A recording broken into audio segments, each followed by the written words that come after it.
The sanctuary was dressed in winter. Frosted garlands climbed the carved pillars, candles guttered in crystal sconces, and a pale moon poured through a rose window to silver the aisle like a river. Liora stood where centuries of brides had stood before, a white veil draped like quiet over her hair. The gown, stitched with threads that caught the light like hoarfrost, made her look serene. She was not. Her fingers locked around a bouquet of night-blooming hellebore until the stems creaked. Every breath tasted of rosemary smoke and wolf musk, every chant from the elders pressed like a lid over her lungs. At her side, Alpha of Ironpine waited with a statue's certainty. Broad-shouldered, iron-banded forearms, jaw cut from command, he was the pack's pride, their law bound in flesh. To the gallery, he radiated safety. To Liora, he was a locked door with the key kept elsewhere. If she said the word, the vow would close around her like a collar, alliance secured, borders safe, debts erased. Her mother had said, "Be brave." Her father had said, "Be grateful." But no one had asked if she could breathe. "Do you, Liora of Ember Vale, bind your life to Alpha Kale?" The elders' words braided through incense. The hall leaned forward with their ears. The air tightened. Somewhere beyond the high windows, a hawk cried. Somewhere inside her, a sparrow beat itself bloody against the cage of her ribs, pleading for a crack, a hinge, a mercy. The candles faltered. Not one, not a few, all. A shiver crawled through wicks and wax. Flames bowed low and went black. Gasps scattered like dropped pearls. Cold rolled in the dark, old and metallic, a memory of storms that drowned kings. The bronze doors at the far end boomed as if a giant knuckle had rapped them once.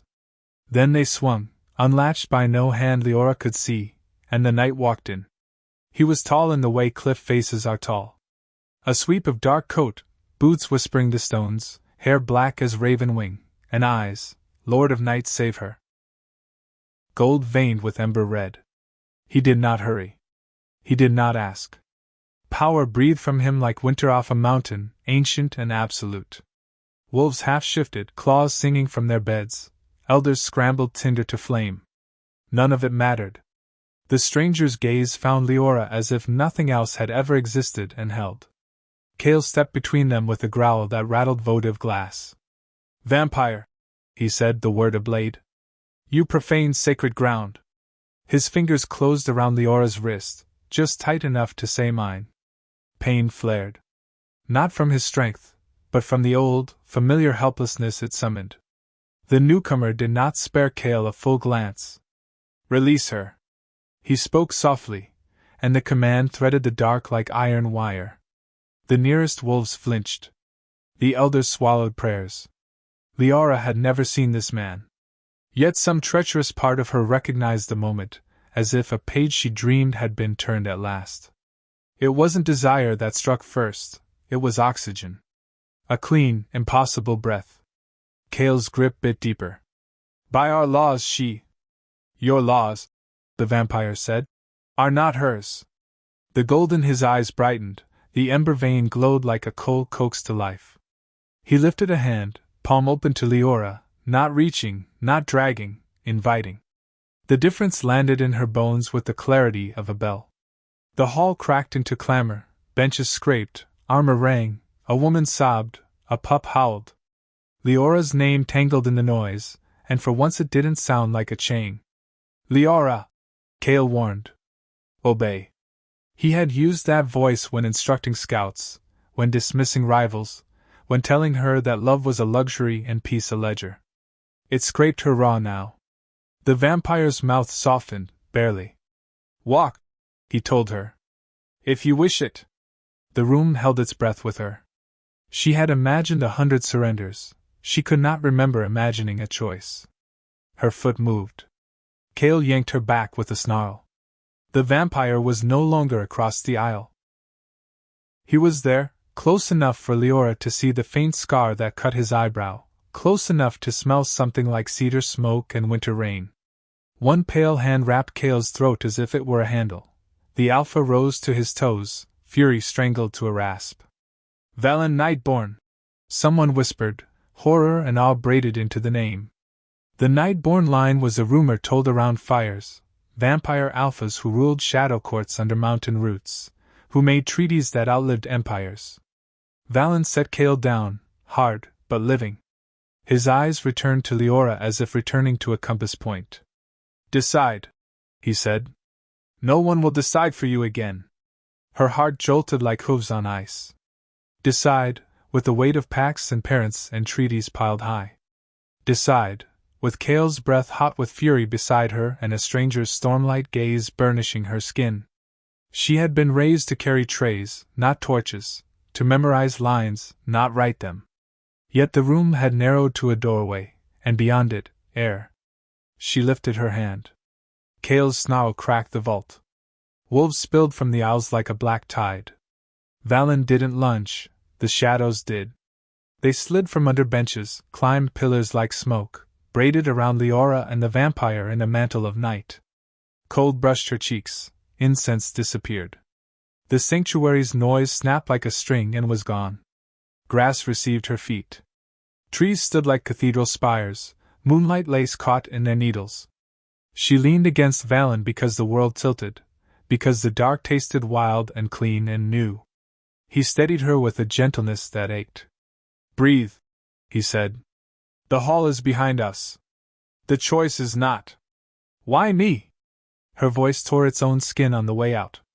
You don't know me. He watched her the way you watch a horizon to be sure it's real. I know the look of a door left ajar in a soul, he said. I know a life spent asking permission to breathe. I know a woman taught that obedience is safer than fire. And I know fire when I see it. The words should have been velvet, they felt like a key. A howl rolled the mountain. Not a scout's warning, an alpha's promise. Cale was coming, and he would not bring vows this time. He would bring teeth. Liora swallowed her tremble. You should run. And teach you that I rescue and then flee? Valen's smile was a cut thin as moonlight. No. He stepped forward into the clearing's center, coat sweeping like a pennant, head tipped as if listening to an old song. Stand behind me if you wish. Stand beside me if you choose. The thicket burst. Wolves thundered in, froth bright on their jaws, eyes bright with Ironpine loyalty. Valen's shadows rose, not as fog now but as blades, as shields, as a crown of night around his throat. Test me, he said, not loud, and the forest heard. Battle is a language, and Valen spoke it fluently. The first wolf leapt and found air where a throat had been. The second's claws struck shadow that clanged like steel. The third slid to a halt because Liora did not move, and Valen did not let anything with teeth cross the radius of her breath. He did not kill without need. Those who lunged for her vanished with a crunch of ribs and a grunt of pain. Those who skittered wide limped away with their lives and their fear recalibrated. Liora could have hidden behind a pine. Instead she stood where Valen had placed her, centered, and learned the shape of her own stillness. It was not cowardice. It was a choice to watch and remember. Cale arrived like weather, a slab of black wolf, eyes molten, shoulders rolling with a king's fury. Packmates fanned to flank, but his gaze never left the center where two figures waited, one woman with hellebore crushed in her palm, one vampire with night curled around his boots like tame smoke. Thief! Cale spat through a growl. You took what was promised. Valen's head tilted. I took nothing, he said. I interrupted theft. You bargain with shadow and call it honor. I bargain with agency and call it law. Cale's lip peeled. Liora. Her name sounded like a verdict. Come here. Once, that command would have moved her as surely as a tug on a lead. Tonight, a different current pulled. Liora lifted her chin. No. Silence like snowfall. Even the ravens held breath. Cale's eyes widened, not with hurt. Cale did not bleed that way, but with calculation curdled to rage. He sprang. Valen met him mid-arc, hands catching fur in fury, shadows braiding their limbs and wrenching force into angles that bled off harmlessly to the dirt. They slammed, rolled, rose, struck. It was beautiful the way storms are beautiful at sea when you are on land. Liora's pulse was drum and lightning. Your pack will tear, Valen murmured into Cale's ear as they locked. You have taught them that possession is strength. They will break on a world that tells them you lied. Cale howled, threw him back, lunged again. Moonlight hammered the clearing like a drumbeat. Leora's bouquet fell. Hellebore petals skated the grass like small moons. She did not pick them up. The fight pivoted on a breath. Cale's claws scored Valen's cheek. Blood welled, darker than night. Liora flinched and did not look away. Valen's smile bared fangs for the first time, bright ivory, elegant as knives, and the shadows thickened to lacquer, to armor, to a throne he wore upon his own bones. Enough, he said. He didn't shout. The word folded the clearing. Wolves stumbled as if the ground had tilted. Cale froze mid-strike, not bound, not bewitched, halted by the sudden recognition that this would not end the way he'd written it. Valen released him and stepped back, the courtesy of a duel where one fighter has just realized he is outmatched. He turned his back on Cale, blasphemy among wolves, and faced Liora as if the rest did not exist. I will not drag you, he said. I will not barter you. Choose me or refuse me, and I will enforce that choice against kings. Her throat tightened. The sanctuary's aisle had been a tunnel. This was a horizon. Fear hopped along her spine because the future has teeth too, even when it's wild and generous. She thought of her mother's careful hands, of her father's ink-stained ledger, of Cale's voice like a padlock.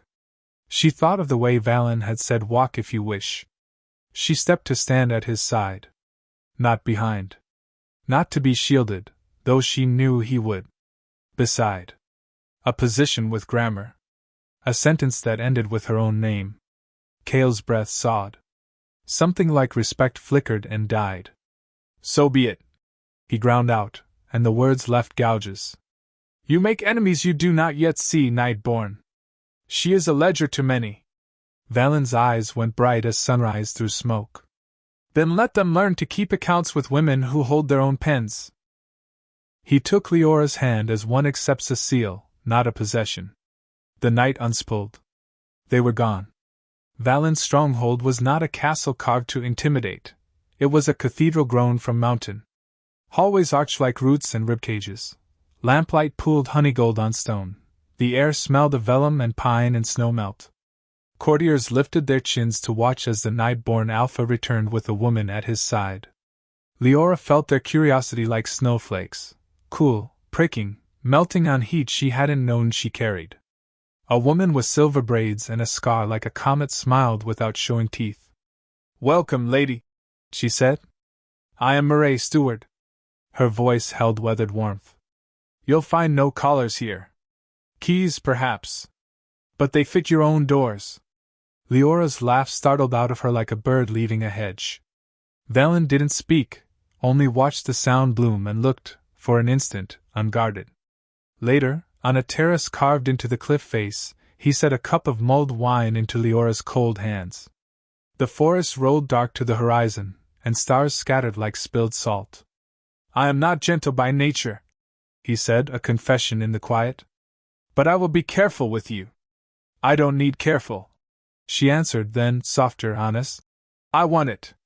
He nodded as if that were a vow between sovereigns. Cale will not sulk. He will scheme. I know.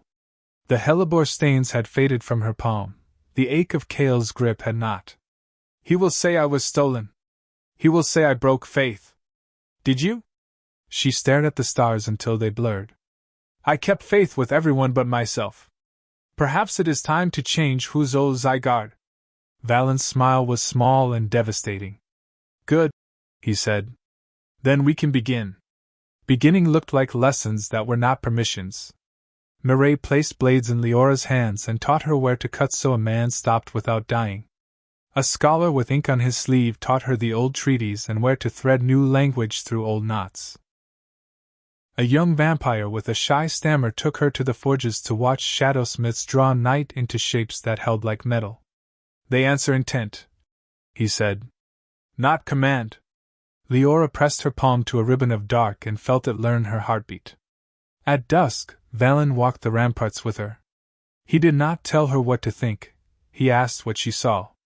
Wolves patrolled at a distance, Ironpine scouts mapping paths and weak stones, weighing whether to honor a loss or avenge an insult. Liora named their habits, and their likely angles. Valen listened and changed the watch accordingly. Power moved without fanfare to make room for hers. One night, a messenger arrived with a formal challenge sealed in Kale's black wax, a ritual duel to settle grievance and rumor.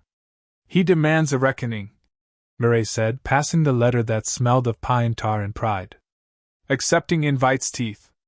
Refusing invites poison." Liora read the script and felt the old cage shake its bars. "You could kill him," she said to Valen. "Easily." "I could," he agreed. "Shall I?" She thought of the pack watching, of girls with hellebore bouquets in halls with no hinges on the doors. "No," she said. "Break the law that breaks them. Don't only win, rewrite." Valen's eyes warmed like coals coaxed by breath. "Then we choose terms." They met in the ash meadow where borders braided, ground flattened by generations of grievances pounded into truce. Packs ringed the field, Ironpine for black and bristled, night-born cloaks dark as ravens. The sun stood thin behind clouds. Kale arrived armored in ceremony, scars oiled to shine, eyes bright with a future he still believed he could force. Valen went to the center wearing a coat and a calm, no trophies, no theater. Liora stood at the edge with Murray and the steward's keen, steady silence. Rumor traveled like wildfire in dry brush. He brought her. He trusts her there. He is mad. He is sure. Kale spoke first. "By right of challenge, I demand satisfaction for a theft enacted under sacred roof." Valen's voice carried like a bell through fog. "By right of personhood, I deny theft when an adult chooses herself." A murmur, confusion, offense, curiosity, rolled the ring. Valen lifted a hand and shadows coalesced into a page of black glass. Words flared upon it like frost forming. "New terms," he said. "If I win, Ironpine recognizes that no vow binds a woman without her explicit consent at the altar." Gasps, barks, a snarl. He let it settle. "If you win," he added, meeting Kale's eyes, "you gain nothing but your old law. Coward's prize." Kale laughed, short and white. "You think to bait me with conscience. I think to teach your heirs a better word than possession." They fought then, not as beasts but as kings. Kale's strikes were thunder and gravity. Valen's were mathematics and weather. Liora watched with a hand loose on the hilt Murray had strapped to her thigh, ready but not afraid.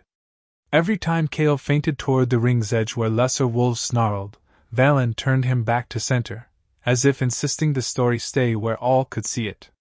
When the end came, it was in 4 motions. Kale lunged high, Valen stepped inside.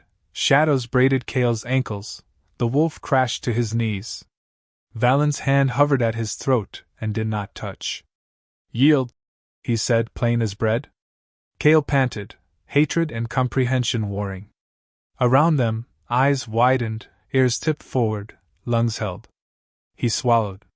"Yield," he forced, and the field exhaled. Valen stepped away and turned not to gloat but to Liora. He reached his hand, not for rescue, not for claim, for witness. She went to him without doubt, and together, before the watching world, they wrote a law in air and ash. Word traveled faster than any courier. Ironpine had yielded on open ground, and a new law hung in the air like a banner only the brave could touch. Some packs cheered, some spat, most watched. Liora returned to the mountain halls with a weight she recognized and finally welcomed, responsibility, not obedience. Valen did not celebrate. He listened. To Murray tallying supply lines. To scouts tracing Kale's retreat like a weather pattern. To Liora reading faces, not just maps. "Kale will seek allies," she said over a table strewn with chalked borders. "He hates losing only slightly less than appearing weak." Her finger tapped a name etched in the margin, Redfin. A border pack without a steady alpha, hungry as winter. Valen nodded. "Then we shore the vulnerable and court the undecided." He drew a circle where valleys knuckled together. "Convocation. Invite every pack and court within 3 days' flight. We put the new law to voice, not rumor. He glanced at Liora, a question rather than a command. She felt the invitation settle along her shoulders like a mantle measured to her frame. Let them see me, she said. Not as someone stolen but someone choosing. Mirai's mouth quirked. The truth makes the strongest armor if you're willing to wear it. They prepared as if for siege. Food enough to feed enemies without insulting them. Guest wings warmed, halls scrubbed, guard rotations doubled but unobtrusive. Liora practiced speeches to an empty gallery until the words stopped sounding like borrowed courage and began to sound like hers. Valen did not edit her. He asked, "What matters most?" Until her answer was one sentence she could say even under a blade. No one decides a woman's life without her yes. On the second night, a shadow courier brought parchment that smelled of peat and brine. Redfin would come. On the third, a hawk with a band of ironpine gold circled once and veered away. He's listening, Liora said, not pleased, not afraid, awake. Good, Valen replied. Let him hear how the world moves without his hand on the wheel. Convocation dawned under clean, pale light. Banners stitched with teeth, moons, and thorns snapped along the terraces. Wolves arrived in formal leathers, vampires in dark silks that drank the sun and reflected none of it back. Fey-blood traders, human envoys, even a druid from the high bogs took seats on stone benches, murmurs trilling like birds before a storm. Mirai called the assembly to order with the ringing of a black steel rod. Valen stepped forward first, outline crisp as a blade. He spoke short. He spoke plain. He did not flatter or threaten. He named a law that had broken too many backs and declared its end within Nightborn lands and any treaty that touched them. Then he stepped aside and looked to Liora. Every gaze followed. She walked to the dais with her spine straight and her hands empty. I was promised as if I were a field, she said. I was nearly bound as if I were a horse traded for borders. I refused. The man who stood with me did not do so to own me but to guard my answer. That is the whole of it. You may hate him. You may hate me. But hear the question beneath your anger. She let the silence stretch. Will you be the kind of leaders whose daughters must flee to be free? A ripple passed through the crowd, a mother's flinch, a father's stare, an elder's jaw working. The druid from the bogs slapped his staff once, approval like thunder in a canyon. A Redfin lieutenant with a scar up his throat whispered to his alpha. Even the Ironpine observers who had slunken with neutral cloaks could not stop listening. Questions rose. What of alliances sealed for peace? What of vows already spoken under old rites? Liora answered one by one. Honor the peace. Let the women whose vows were coerced come forward and say if they wish to remain. If they do, bless them twice. If they do not, free them with feasts, not funeral songs. It was not gentle law. It was work. It felt like sun through cloud. When the questions thinned, a figure strode the aisle with a fox's ease and a courtier's grin. Cashin, envoy of the Redfin. Redfin will consider your terms, he drawled, eyes bright with games. In exchange, we ask proof Ironpine's loss was not trickery. Attend our training at dusk, Valen said. Bring whomever you trust to spot tricks. And you, lady? Cashin tipped his head at Liora. Will you stand blade to blade against rumor? If rumor draws steel on me, she said, it bleeds. They kept nothing hidden at dusk. The ash meadow turned practice ground.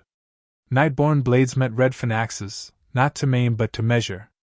Liora sparred with Mirai first, because honesty begins at home. She lost cleanly and laughed, breath burning her ribs. Then she sparred with Cashin second, a wiry woman with fast wrists and a wary stare. Liora won by inches, not flair, and offered a hand up. The second took it, surprise loosening her jaw. Who trained you? She asked. Fear, Liora said. And friends who didn't want to see me bow again. Cashin prowled the perimeter with a fox's delight in new toys, testing wards, tapping spear hafts against shadow shields that rang like bells. Not sorcery, he announced finally. Craft. He sounded disgruntled about it, and more impressed than he wanted to be. From the ridge, Ironpine eyes watched. Kale himself did not descend, but when the moon rose fat and sharp, a howl slid down the rock face. Not a challenge. An acknowledgment, bitter as a swallowed thorn. After, on the terrace where cold bit the edges of breath, Valen poured Liora tea laced with honey and heat. You were good today. I was adequate, she corrected, grinning. But thank you. He took the correction like a man who liked being surprised. Cashin will seek angles we haven't named. So will Kale. Her smile thinned. We should speak of the worst angle. Say it. Redfin and Ironpine together, she said. If their alphas make a deal to shame you publicly and reclaim old law by force. Valen leaned his elbows on the stone rail. Then we make it impossible to frame this as me versus Kale. We make it many voices against one habit. Tomorrow, ask for testimony. Leora's stomach dipped. From whom? Anyone who will stand, he said. We will hold a circle for truths. Let the Paxir women name what vows were to them. Some will call it spectacle, she said. Yes, he answered. And some spectacles are medicine. The truth circle was not comfortable. Comfort was never the point. Mireille chalked a ring on the flagstones. Valen ordered the guard to the periphery and kept them there. People came because curiosity is older than pride. A baker's daughter from Low Rowan cleared her throat and said the first words as if spitting out a stone. My vow was agreed when I was 9. I did not know the man. He was kind, but I didn't choose him. I would not have. Her husband stood behind her with his hands knotted and his jaw unknotted, and said, We will wed again with her, yes. A Redfin ranger told of a treaty sealed with a girl who cried so hard she sickened. An Ironpine had said she had signed for her niece because the law said elders knew best, and last winter, she'd watched that niece sit by a river for an hour and stare. I thought she was counting fish, the ant said to the stone. She was counting if she should go in. Not every story condemned. One woman spoke of a binding that had saved her from a warlord's raiders, another of a match arranged by careful, loving hands that had become a marriage of laughter. The point was not to paint all vows black. It was to show that the color varied and the chooser mattered. Liora listened until her throat was raw with grief and a small, fierce joy. When the circle loosened, she stepped into the ring and told her own story without embroidery. The bouquet that creaked, the word that would have ended her heir, the darkness that came like a door flung wide. If you hate me for walking through, she finished, hate me with eyes open. When she left the ring, Valen did not touch her. He stood a pace away like a wall you can lean on, not a leash you must hold. Cashin, who had spent the evening with his face arranged in charming boredom, scrubbed a hand over his eyes as if they stung. Redfin will sign, he muttered to Mireille, not realizing Liora heard. I have sisters. On the ridge, a single wolf turned and trotted away. Kale had heard enough to plan, if not to learn. Night made room for plotting. Scouts followed Ironpine runners to a camp woven through larch and stone, where Kale held council with 3 alphas in low voices. The scouts came back with more questions than answers, no final alliance, but a common thread, humiliation. Kale could live with losing a duel, he could not swallow losing a story. He wanted a spectacle of his own. Mireille set extra guards at the granaries and the water towers. If he can't shame us on the field, he'll try in the larder, she said. Starving hosts make poor lawgivers.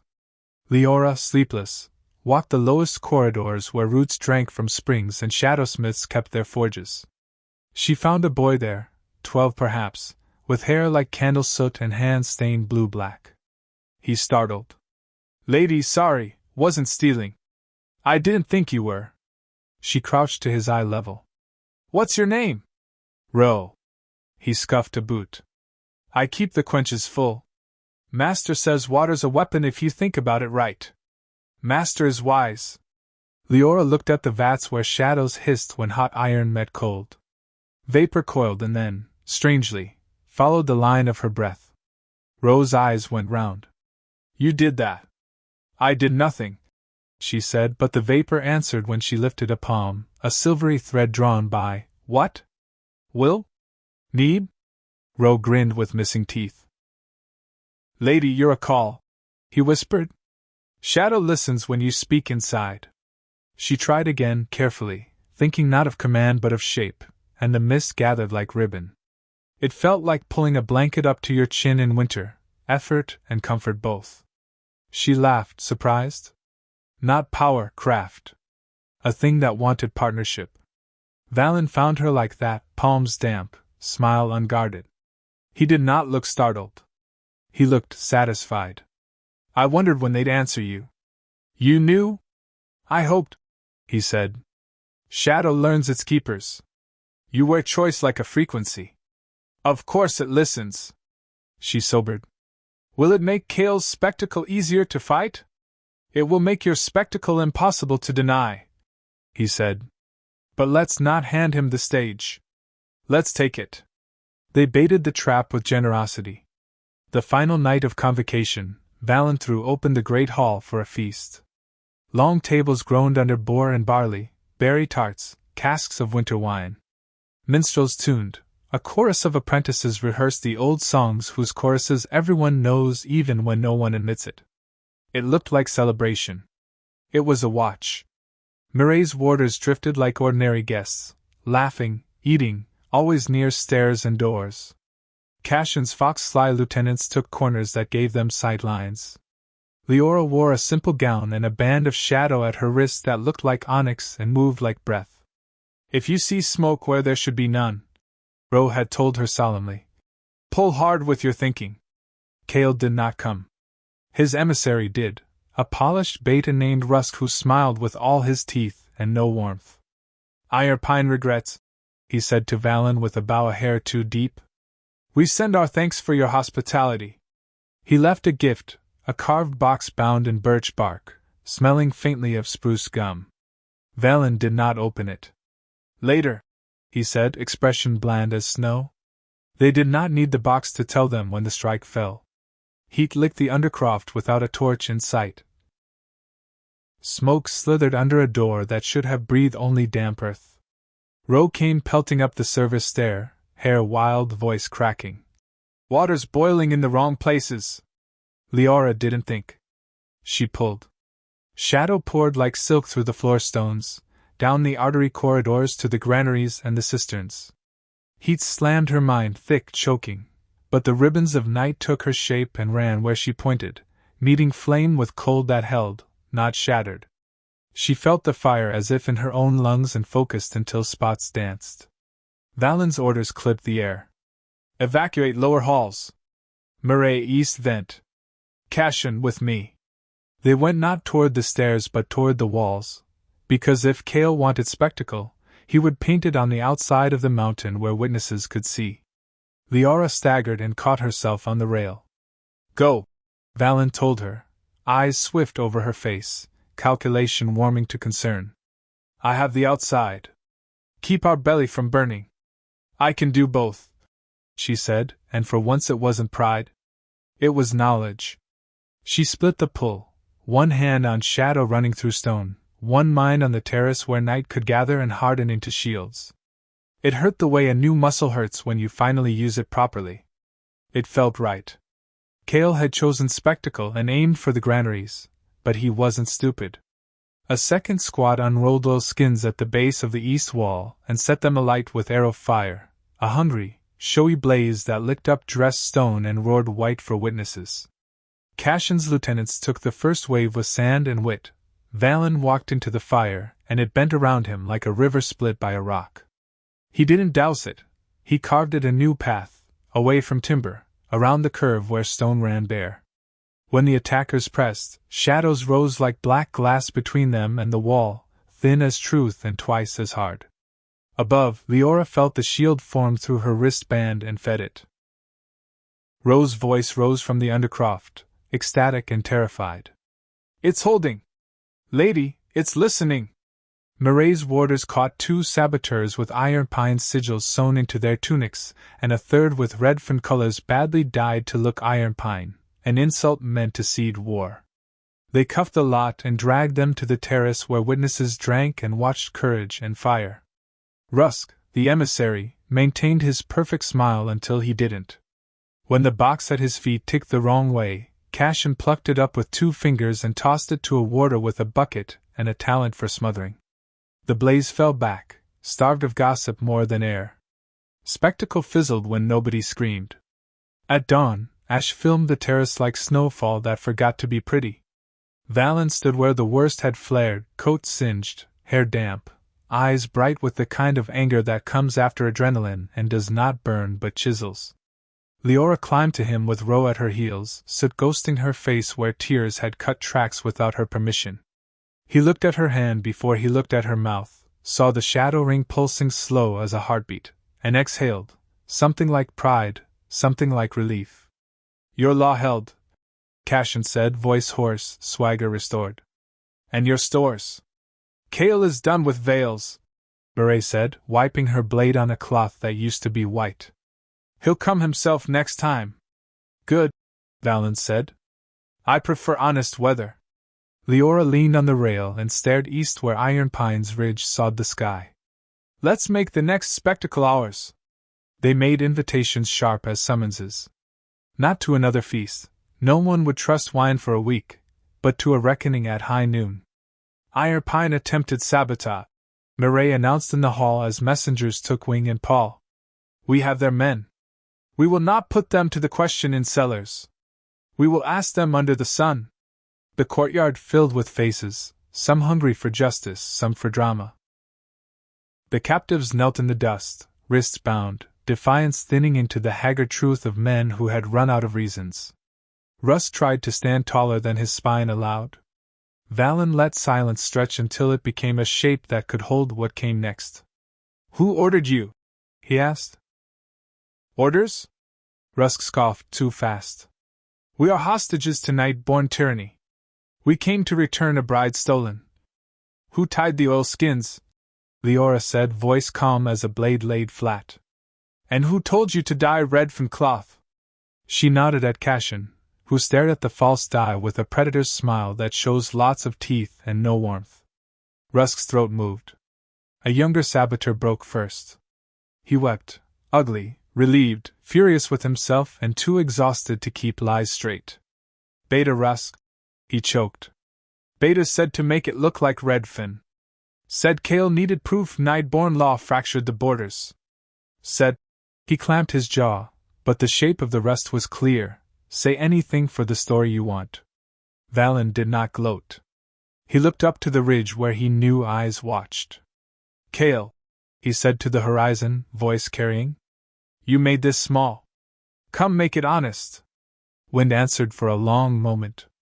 Then, impossible and inevitable, a single figure walked the goat path down the ridge without flanking guard, Kale, not armored, not in ceremony, eyes ringed by nights that had not held sleep. He stopped 5 paces from the captives and 5 paces from Valen and did not look at Liora. You brought them, Valen said. I sent them. Kale corrected, tired contempt scraping his words. I thought it would work. It did not. You will deny you ordered Redfin framed? Cashin's voice could have cut cheesecloth and granite both. Kale's mouth stuttered toward a sneer and stopped. He looked at his saboteurs, at the crowd, at the shadow shields still standing along the wall like glass prayers. No. Liora felt something in her chest loosen that was not forgiveness and was not victory. It was recognition, a man after a long fight with reality finally shaking its hand. He still did not meet her eyes. Good. She did not need him to. What now? He asked Valen, like a challenge given without teeth. No, Valen said. You pay the cost of the story you tried to write. You stand in this court and say aloud the law that will keep you from trying it again. Kale's jaw ticked. And if I refuse? Then you leave. Liora answered, stepping forward so the sun wrote a new outline around her shadow-ringed wrist. And you find fewer doors open to you each season until winter teaches you what humility could have taught kindly today. The crowd did not roar. It breathed, long, collective, aware. Kale closed his eyes, opened them, and finally looked at her. Not apology. Not admiration. Awareness. Say it. Valen prompted, Kale's voice roughened. No woman in my pack will be bound without her consent at the altar. He swallowed. Old vows will be asked anew. The courtyard did not erupt. It changed temperature. The apprentices wept without knowing why. Murray let her shoulders drop a fraction. Cashin, rogue that he was, raised both hands and shouted, "About damn time!" which released the laughter needed to seal it. Valen turned to Liora as if to say, "Your stage." She faced the gathering and gave them the simplest thing left. "We're not finished," she said. "We're begun." The courtyard emptied slowly, voices buzzing like bees long after the queen has flown. The saboteurs were led away under guard, their heads bowed. Kale returned to his ridge alone, carrying silence heavier than armor. Liora lingered by the gate, the sun sliding toward red, feeling the weight of what had been spoken aloud. No one could unsay it now. The words had teeth. They would bite wherever they were carried. Valen joined her, his presence as steady as the shadow that stretched behind him. "You shifted the ground today," he murmured. "Not only under Kale. Under all of them." Her lips trembled with something between a smile and exhaustion. "Then why does it feel like the ground under me is breaking too?" "Because foundations never move without cracks," he said. "But cracks make way for roots." She leaned against the gate's iron post and exhaled. For the first time since her life had been bound to another's will, she realized she was standing where no one had ever placed her. She was standing because she had chosen to. The knowledge was terrifying. And glorious. That night she dreamed of chains snapping, not loud, but like frost melting from branches. In the dream, wolves howled and vampires stood silent as statues, but all turned their faces toward her. She woke with her palm pressed to the shadow band at her wrist, heart racing. Valen sat nearby, reading by the faint light of a shadow flame. His eyes lifted. "You made the night restless." "I made myself restless," she admitted.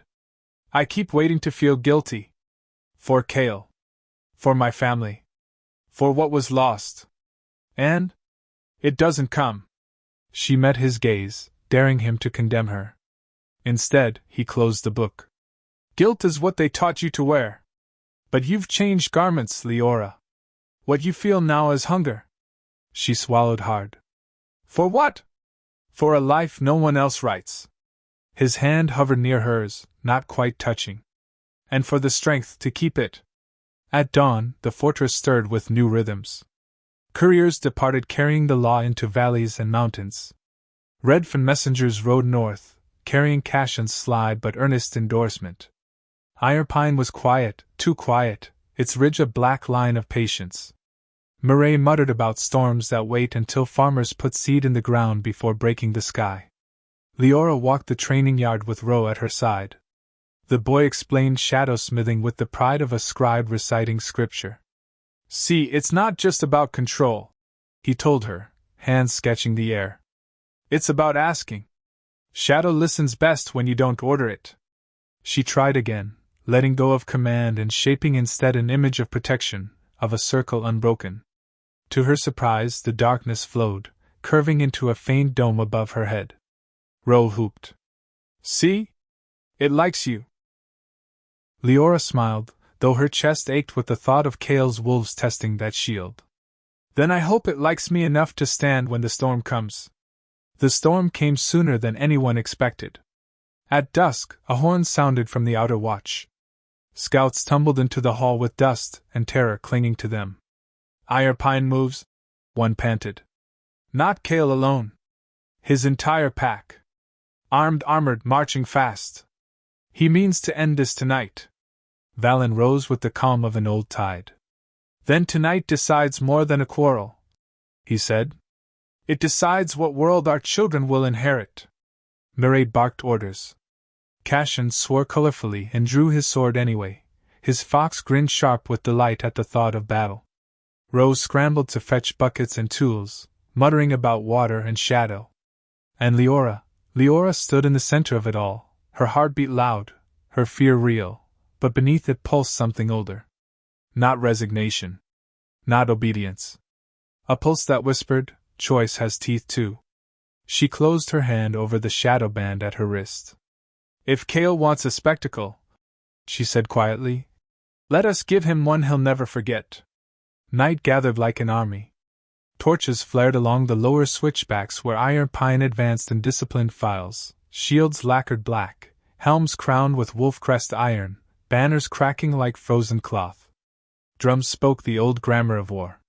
The mountain answered with its own voice, horns from the ramparts, the thrum of drawstrings, the hiss of shadow called to waking. Valen stood upon the east parapet, a dark keystone against the pale sky. Liora climbed to him, wind needling her cheeks, Ro panting at her heels with a satchel of quencher salts. Kale wants the wall, Murray said, arriving with her guard. He'll ladder the low run where the stone is youngest. Let him try, Cashin added, eyes bright. We'll break teeth on glass. Valen glanced to Liora, not for permission, not for orders, but for alignment.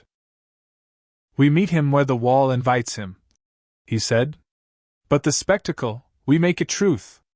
Liora, take the center. She closed her fingers around the shadow band. It pulsed once, twice, like a bird under her palm. Drawing breath until her ribs creaked, she shaped what she most wanted, a circle that refused to break, a threshold that insisted only with yes. Darkness rose from the joints in the stone, thin at first, then thickening into a dome that arced over the gate like night blown to glass. Torches guttered under it without smoke. The roar from Ironpine faltered into a puzzled hush. Kale strode from his lines, helm under his arm, hair whipped by the wind. He looked at the dome, then at Liora standing beneath it, back straight, eyes unshuttered. For a heartbeat, the world was a held breath. Parley, he called. Before the first blood. Valen's mouth tilted. You fire sellers and ask for courtesy. I ask for witnesses. Kale's gaze flicked to the banners crowding the terraces, Redfen, Low Valley hamlets, even the bog druid's knotwork pennant. Let them see what you built. They met upon the narrow ledge above the ladder's reach, 3 paces apart, every archer sworn not to loose. Murray flanked Valen with a stillness like winter bark. Ironpine's beta, Rusk replaced by a scarred veteran named Hadron, stood with Kale, jaw set. Liora stood within earshot, Ro tucked behind a crenel, Cashin lounging as if he'd wandered onto a play. Name your demand, Valen said, tone even. Dismantle the pretense, Kale replied, pointing his chin at the dome. You dress sorcery as law. You turn one woman's whim into a chain for packs that kept order when your courts hid under mountains. Liora's laughter cut like a bell. My whim? Kale, this is many women's lungs. She stepped forward so the night reflected in her eyes. You lost your duel. You tried arson dressed as theater. Now you demand we pretend choice is chaos because it unseats your favorite chair. He looked at her, and something like pride and fury braided in his stare, because even a rival king respects a blade well made, and she had made herself one. You have sharpened, he admitted. But iron dulls if used foolishly. Then strike true, Valen said. At the problem, not the symbol. You call consent a chain. I call it a foundation. Test it. Kale's hand opened, palm to the sky as if weighing a hawk. Open your shield, he said to Liora. Let my vanguard through. If your law holds, no woman inside will be taken unless she says yes. If it fails, the world sees night-born glass is just shadow.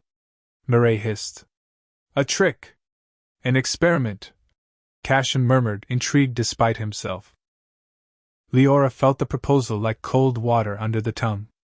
Terror's first bite, clarity after. Terms, she said. Your vanguard unarmed, helms off, hands bare. Any woman they ask may say no once and be immune to every further ask tonight. Every yes must be spoken without threat, and witnessed by 2 not of Ironpine. In return, you may walk our halls and count how many no's you hear. Valen did not correct, did not add, only watched her write the rules of her own courage. Kale's veteran beta grimaced. It proves nothing, he said. Women can be coached. Men have been, Liora answered. For centuries. Kale's mouth thinned. Done. He lifted 2 fingers. Below, the first rank unbuckled sword belts, and laid them in neat lines like old skins. The gate yawned. The dome parted with a sound like frost cracking. Ironpine's vanguard, 20 wolves, hair braided with pack rings, walked into the night-born courtyard bareheaded.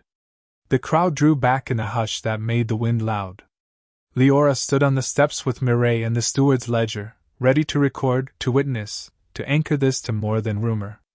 Valen took the parapet edge, a dark sentinel shaping pressure without flexing teeth. The first ask came clumsy from a young wolf whose bravado had frayed in the face of so many eyes. He approached a baker's apprentice with flour on her sleeve and said, "Will you come with me? Will you bind by Ironpine right?" His cheeks burned red. The girl looked at Liora, then at the wolf, then down at her own hands, a silence long enough to gather itself. "No," she said, voice steady. "Not tonight. Not you." The wolf nodded, awkward, chastened, alive.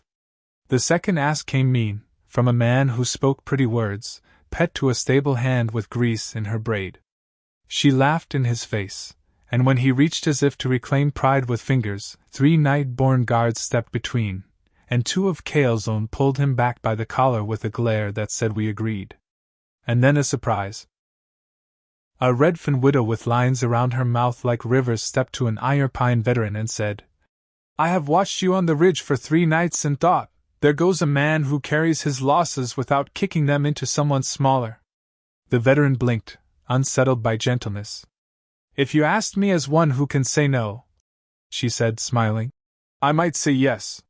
He bowed, truly bowed, and asked. She said yes. Mireille wrote their names with a hand that did not shake.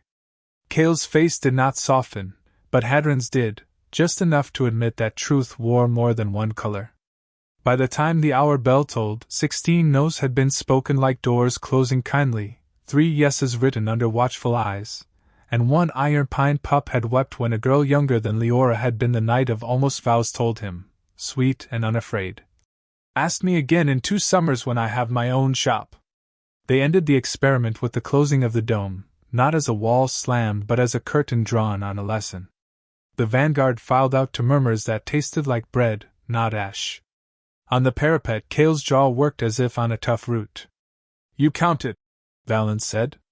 "I listened," Kale answered, bleak. "Your shield didn't make obedience. It didn't need to." He dragged a palm down his face. "We taught yes as a word that doesn't require breath. Tonight I heard it differently." Liora didn't hide her relief or her defiance. "So write a different dictionary." Hadron coughed, uneasy with the sight of his alpha thinking aloud. "Lord!" Kale lifted a hand. "Enough." He looked at the dome one last time, then at Leora's unflinching eyes. "You win the night." "We don't measure in nights," Valen said. "We measure in winters." Kale put his helm on as if it weighed new things. "Then we will see who survives them." He signaled the retreat, clean, orderly, no arrows loosed in pettiness, and Ironpine turned its back on the wall without shame. The courtyard exhaled like a giant ribcage. Cashin whooped something obscene and triumphant. Mireille pressed knuckles to her mouth and let herself smile where no one could mistake it for softness. Ro ran in circles, chanting, 16 no's! 3 yeses! That's math! Liora sank to the step, legs shaking, the shadow band cooling against her skin like a spent coal. Valen came to stand a pace away, still the wall, never the leash. "You asked the mountain to hold," he said. "It did. I asked myself," she corrected, hoarse. "The mountain agreed." Dawn found the stronghold quiet in the way of places that have relearned their name overnight. Kitchen fires woke late. Watchmen leaned longer on their spears, drowsy with relief. The apprentices sang off-key as they scrubbed soot from the parapets.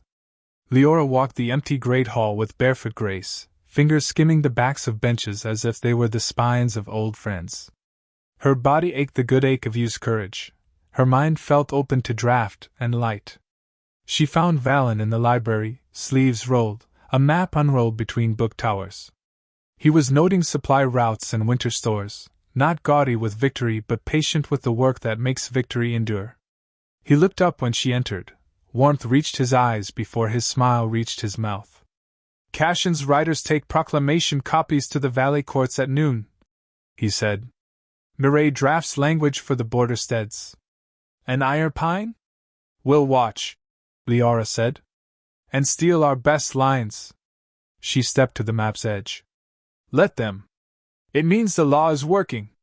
He tilted his head, taking in the braid she knotted herself, the soot in its loose ends, the bruise like a painted crescent at her wrist where the band had bit when she pulled too hard. Does anything hurt? Everything, she said. And it feels like I finally live in my own bones. He touched the table's edge instead of her. Good. They stood in the comfortable silence of a hearth newly mended. Then Liora pointed to a blank corner of the map. There, she said. The tangle. No banners show because every pack avoids it.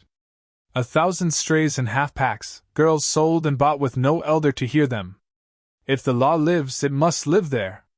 Valen's eyes cooled with the calculation that attends compassion. It will be ugly. It already is. She looked up. Will you walk it with me? Beside you, he said, as if that had always been his only answer. They left at dusk with a small company. Mireille, because iron belongs in any mercy. Ro, because he threatened to chain himself to a pack mule if denied. 2 Redfin scouts who liked a righteous brawl, and a quiet scribe named Orin with wrists inked in claws marks. The tangle began where the mountain's veins splayed into gullies and deadfalls, where law thinned and rumor fattened. Fires sparked in hollows, eyes watched from under bracken, the air smelled of pine pitch and hunger. They made camp in a bowl of stone where sound pooled. Liora sat by the coals learning the tangle the way one learns a language, by listening for what isn't said. Stories came cheap here and truths dear. A woman named Brinna traded them mushrooms for warm bread and told of a clan that bought its brides with debt tallies, spin straw, scrub floors, save brothers from their mistakes, and perhaps earn your own name back by 30. A boy not older than Rose sold his knife for a promise to carry a letter to his sister in Redfin. Mireille practiced the art of looking dangerous without becoming the story. Cashin scouts pretended to nap with their hands on hilts. When the trouble found them, it didn't announce with banners. It crept, a ring of men in mottled cloaks, smiles wide and wrong, palms up while blades hid in sleeves. Travelers, their leader purred. You pass through our care. There is a fee. State it, Valen said mildly. A bride, the leader said, eyes sliding to Liora with the entitlement of a man who had never been told he was small. Or 2. Or your laws burn to keep us warm. Ro made a sound that was mostly bass growl and adolescent courage. Liora stood, slow, letting the shadow band breathe. No, she said, and the word carried the weight of 16 no's, and every door she had closed on a life with no hinge. The men laughed. Then the stone around the camp breathed night. It rose at Liora's thought, not a dome this time, but a ring of clear, humming darkness that turned the men's sneers into masks lit by their own firelight. Valen moved without seeming to, and suddenly the leader's blade was on the ground and his arm was in a shape that would ache when it rained. Mireille relieved 2 others of their bad ideas with a twist each. Cashin scouts woke fully. Fee collected, Liora said, voice level. Your debt is leaving. The men looked from the ring to Valen's unblinking gold to Mireille's blade to Rose furious, shaking hands. Choice sat in the dirt like a coin. They left. After, in the thin quiet, Ro burst into shaky laughter. Lady, he said, reverent and delighted. Did you feel it? The ring? It liked you. It listened, Liora said, rubbing her wrist where the band had warmed instead of biting. She looked north where the tangle thickened into rumor. Tomorrow, we make it hear the women here, too. Valen banked the fire. And after tomorrow? She watched a single ember pulse, die, and leave heat behind. After tomorrow, we keep beginning. The tangle whispered of them long before they arrived at its heart. Fires dimmed when they passed, eyes glimmered from burrows, and rumors moved faster than horses. The vampire Alpha and the wolf's runaway bride. The woman who said no and lived. Some laughed, some doubted, but most listened. They reached a hollow where a circle of stones marked an old moot ground, abandoned for generations because no clan could claim it.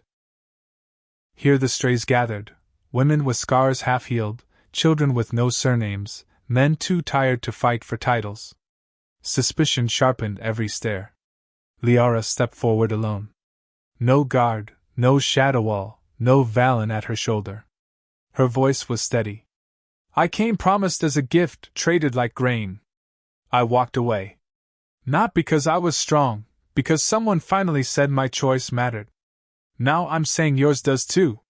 Murmurs rippled. A girl not yet grown whispered. Even mine? Liora met her eyes. Especially yours. Then she lifted her wrist, the shadow band pulsing faintly, and shaped not a shield, not a weapon, but a bridge, an arc of darkness that shimmered like glass over the circle, connecting stone to stone. This doesn't bind you, she said. It only stands if you stand under it. And if you don't want it, it falls. One by one they tested. Each who stepped beneath felt the weight of their own voice amplified. Each who spoke no felt the dome hum and hold. When the girl said yes to nothing more than her own future, the band glowed as if dawn had touched it. Valen finally moved, his shadow a comfort at her back, his voice carrying across the hollow. This is not my law. This is not Liora's whim. This is the breath of a people who will not live caged. Silence fell, thick, alive, waiting. Then the strays howled. Not in mourning, not in battle rage, but in recognition. A sound older than borders. Liora closed her eyes. For the first time since she had stood in white silk and nearly surrendered her heir, she felt no cage at all. She felt the world opening like a door that would never again be locked. And as the howl rolled through the tangle, she knew their story was not ending. It was only the first chapter of a world rewritten.